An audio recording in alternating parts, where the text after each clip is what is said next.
बघू थांबा थांबा थांबा मावशी थांबा थांबा थांबा का करणार आणि का होत झोपला साहेब कस काय हे वीज पडली बैलावर हो का आता कस कवा? आता शुक्रवारी कालच्या शुक्रवारी पडली तर हो का आम्ही आहोत झोपला आता कसं करा ह्या गोष्टीचं. लातूर जिल्ह्यातल्या देवणी तालुक्यातील बोमडी बुद्रुक गावचे शेतकरी काशीनाथ गायकवाड यांचा बैल हा वीज पडून वारला. नंतर त्यांच्याकडे बैल घेण्याची ऐपत नसल्यामुळं त्यांनी स्वतःच्या पत्नीला अवताला झुंपलं बैलासारखं आणि शेती मशागत केली. ही घटना ज्यावेळी आमच्यापर्यंत आली त्यावेळी अक्षरशः डोळ्यात पाणी आलं आणि महाराष्ट्राची मान शर्मेनं खाली गेली. लक्षात ठेवा, कुठलं छत्रपतींचं राज्य तुम्ही चालवताय, कुठलं सरकार तुम्ही चालवताय, हे सरकारी व्यवस्थेचं अपयश आहे, सरकारचं अपयश आहे.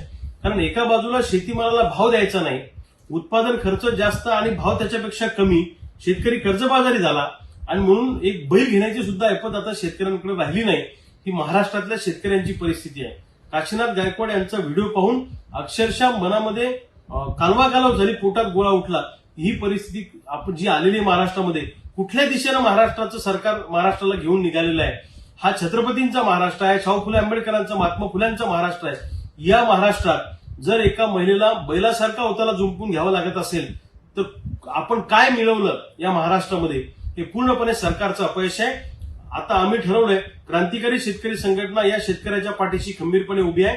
आमचे सगळे पदाधिकारी या शेतकऱ्याची जाऊन भेट घेतील, त्यांना सर्वतोपरी मदत करतील. पण महाराष्ट्रातल्या अनेक शेतकऱ्यांमध्ये जी वेळ आली त्याला पूर्णपणे सरकार जबाबदार आहे. सरकारने वेळीच पावलं ओळखावी आणि शेतकऱ्यांच्या होणाऱ्या आत्महत्या थांबवण्यासाठी आणि जी परिस्थिती या शेतकऱ्याला ही परिस्थिती वाचवायची असेल तर शेतीमालाला उत्पादन खर्चावर आधारित भाव देणं ही सरकारची जबाबदारी आहे. अन्यथा महाराष्ट्रातले शेतकऱ्यांची पोरं शहीद भगतसिंगाचा अवतार घेऊन या सरकारला येणाऱ्या काळामध्ये जा विचारते.